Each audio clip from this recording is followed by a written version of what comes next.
awareness glow changed my whole perspective about being a woman and a Filipino.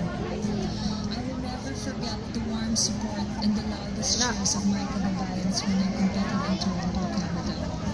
I am proud to represent the model of Bacolod. I am grateful for all the blessings and the sweet victories. Thank you, Lord God. This is all.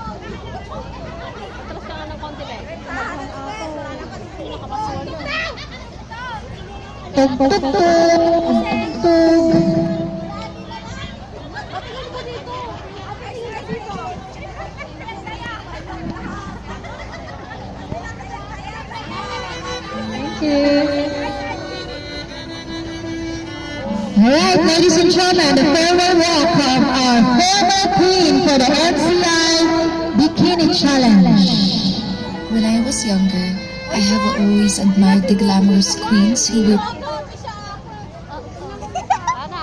No sauce, darling. Nakipag-contest pa siya sa akin. Wala na bang iba?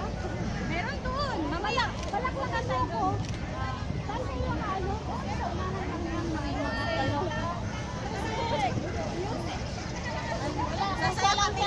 Sige lang. Sige na.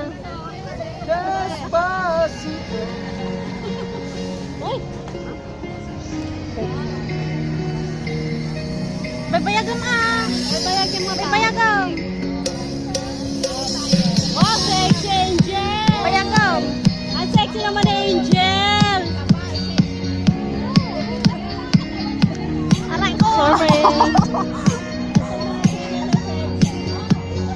Bayagam mag-post ah! Ang mapuran ah! Bayagam ko lang ka! This is your moment, darling! Ganyan katawan ko noon nung hindi pa usong pizza.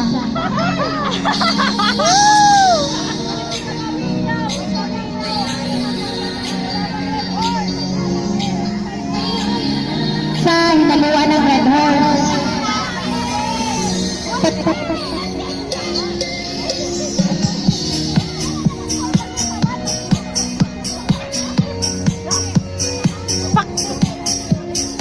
Thank you so much, girl.